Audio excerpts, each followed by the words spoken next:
तर आपण सगळे महाराष्ट्र MCCET एक्झाम 2026 या एक्झामसाठी प्रिपेअर करतो आहोत आणि आपल्याला माहिती आहे आपल्याला 4 सब्जेक्ट्स आहेत मॅथमॅटिक्स, लॉजिकल रिझनिंग, इंग्लिश आणि कम्प्युटर. तर याआधी आपण मॅथमॅटिक्स आणि स्टॅटिस्टिक्सचे हाय वेटेज टॉपिक्सबद्दल चर्चा केलेली आहे. तर आज या व्हिडिओमध्ये आपण लॉजिकल रिझनिंग, इंग्लिश आणि कम्प्युटर या सब्जेक्ट्सबद्दल यामधले हाय वेटेज टॉपिक कोणते आहे याबद्दल डिस्कस करणार आहोत.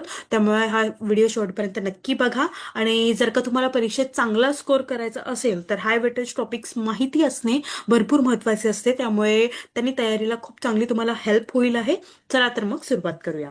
ग्लोबल ऑनलाईन आपल्यासाठी घेऊन आले आहे महाराष्ट्र MCCET एक्झाम 2026 यासाठीचा कम्प्लीट कोर्स, ज्यामध्ये तुम्हाला डेली लाईव्ह लेक्चर्स मिळणार आहेत, टॉपिक वाईज प्रॅक्टिस MCQs मिळणार आहेत, सोबतच फुल सिलेबस नोट्स मिळणार आहेत, फुल सिलेबस मॉक टेस्ट मिळणार आहेत, फुल सिलेबस MCQ सिरीज मिळणार आहे आणि सोबतच लॅपटॉप आणि वेब व्ह्यू सुद्धा मिळणार आहे. ग्लोबल ऑनलाईन ॲपवर आपले डेमो क्लासेस सुद्धा अवेलेबल आहेत.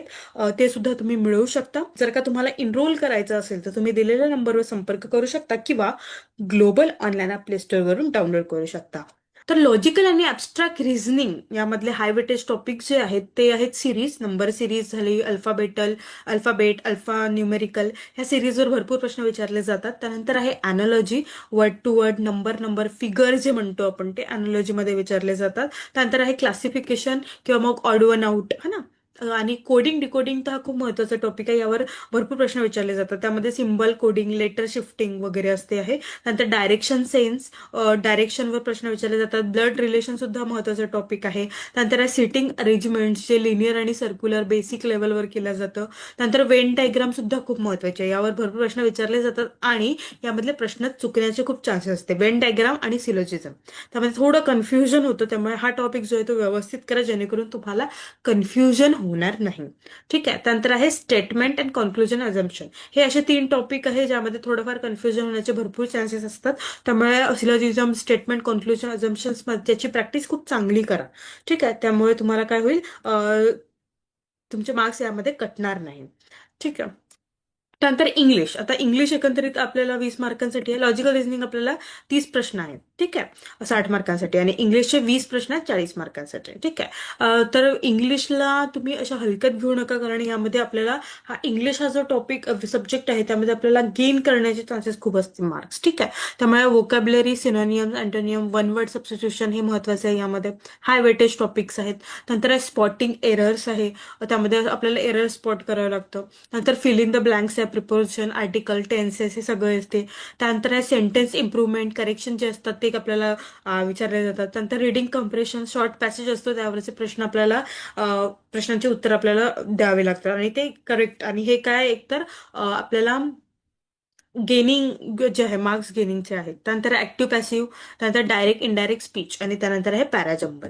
इझी टू मॉडरेट विचारले जातं, पण हे व्यवस्थितपणे आपल्याला करणं आवश्यक आहे. ठीक आहे. इंग्लिशचा ऑलमोस्ट सिलेबस हाय वेटेज टॉपिक्स आहे. त्यानंतर आहे कम्प्युटर अवेअरनेस, हे सुद्धा 20 क्वेश्चन असतात 40 मार्कांसाठी. त्यानंतर त्यामध्ये basic of computer hardware, software, input output device हे सगळं विचारलं जातं. त्यानंतर ऑपरेटिंग सिस्टमचं जे आहे विंडो, लिनक्स, युनिक्स याबद्दलचे प्रश्न विचारले जातात आणि ते पण इम्पॉर्टंट आहेत. Memory, ROM, RAM, cache, primary, secondary ते महत्वाचं आहे. Number series, binary, decimal, octal, hexadecimal. त्यानंतर प्रोग्रामिंग बेसिक्स, अल्गोरिदम जे आहेत ते सगळं महत्वाचं आहे. त्यानंतर आहे data structure, array, stack, queue. त्यानंतर DBMS डेटा आहे. नंतर नेटवर्किंग, लॅन, वॅन, मॅन, हा ना, हे सुद्धा महत्वाचं आहे. MS office, MS Word, Excel, PowerPoint basics जे आहे हे खूप महत्वाचे आहेत. नंतर cyber security, virus, malware, firewall हे सुद्धा महत्वाचे आहे. तर हे काय आहे, हे महत्वाचे टॉपिक्स आहे कम्प्युटर अवेअरनेसचे. जर का तुम्ही अभ्यासाला बसत असाल तर हे टॉपिक्स नक्की कव्हर करा, जेणेकरून तुम्ही, आणि हे टॉपिक्स सोडू नका ऍक्च्युली, कारण हे हाय वेटेज टॉपिक्स आहे. एकंदरीत आपण काय करतो, सिलेबस आलं की आपण छाननी करतो, हे टॉपिक घेऊया, हे जमतंय, हे जमत नाही, अशा पद्धतीने आहे. पण हे टॉपिक्स तुम्ही सोडू नका. या टॉपिक्सवर नक्की अभ्यास करा. आता आपल्याजवळ वेळ आहे थोडा. ठीक आहे. त्यानंतर अभ्यास करत असताना 3 तास तुम्हाला नक्की मॅथमॅटिक्सला द्यायचे आहे. यामध्ये आपल्याला प्रश्न सॉल्व्ह करायचे आहे, सोबत अभ्यास पण करायचा आहे. जास्तीत जास्त जे प्रश्न सॉल्व्ह कराल तुम्ही मॅथ्सचे, तेवढे जास्त तुम्हाला फायदा होईल आहे. त्यानंतर हे 2 तास तुम्हाला रिझनिंगला देणं कंपल्सरी आहे, कारण यामध्ये पण भरपूर प्रश्न विचारले जातात. त्यानंतर 1 तास तुम्हाला इंग्लिशला द्यायचा आहे आणि 1 तास तुम्हाला कम्प्युटर कॉन्सेप्टला. अशा पद्धतीने 7 तास तुम्हाला अभ्यास करायचा आहे.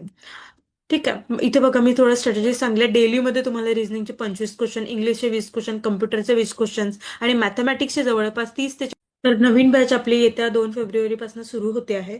ऑनलाईन मोडमध्ये असणार आहे आणि याची फीस जी 4,000 रुपये आहे. तुम्ही दिलेल्या नंबरवर संपर्क करू शकता. तर बॅच डिटेल्समध्ये मी सांगू इच्छिते की इंग्लिश आणि मराठी अशी दोन्ही मीडियममध्ये आहे. 2 ते 3 तुमचे क्लास होणार, लेक्चर्स होणार पर डेला. त्यानंतर लाईव्ह क्लास जर का तुमचा मिस झाला तर तुम्ही रेकॉर्डेड लेक्चर पाहून सुद्धा अभ्यास करू शकता आहात. स्टडी मटेरियलमध्ये तुम्हाला प्रिंटेबल फुल नोट्स मिळतील, लेक्चर वाईज शॉर्ट नोट्स मिळतील, फ्री मॉक टेस्ट मिळतील 50+ आणि सोबतच सेक्शन वाईज पण मिळेल आणि फुल पण मिळेल. त्यानंतर 2,000+ MCQ जे आहे त्या प्रॅक्टिससाठी तुम्हाला देण्यात येईल आहे. तर एकंदरीत तुम्ही जेवढी जास्त प्रश्नांची प्रॅक्टिस कराल तेवढं जास्त तुम्हाला फायदा होईल आहे. आणि मॉक टेस्ट तुम्हाला आता फेब्रुवारीच्या एंडपासून सुरू करायचे आहे आणि प्रत्येक दिवशी एक एक द्यायची आणि फेब्रुवारीच्या एंडपासून आपल्याला मॉक टेस्ट सुद्धा वाढवायचे आहे की प्रत्येक दिवशी 2 असं म्हणून करायचं आहे. ओके. तर अशा पद्धतीने तुम्हाला हाय वेटेज टॉपिक्स जे मी ते सांगितले आहे आणि नक्कीच तुम्ही आता अभ्यासाला सुरुवात करा आणि अशा पद्धतीनेच अभ्यास करा. आपल्या नवीन बॅचमध्ये एनरोल करायचं असेल तर तुम्ही दिलेल्या नंबरवर संपर्क करू शकता किंवा ग्लोबल ऑनलाईन आपल्या स्टोअरवरून डाउनलोड करू शकता. खूप खूप धन्यवाद.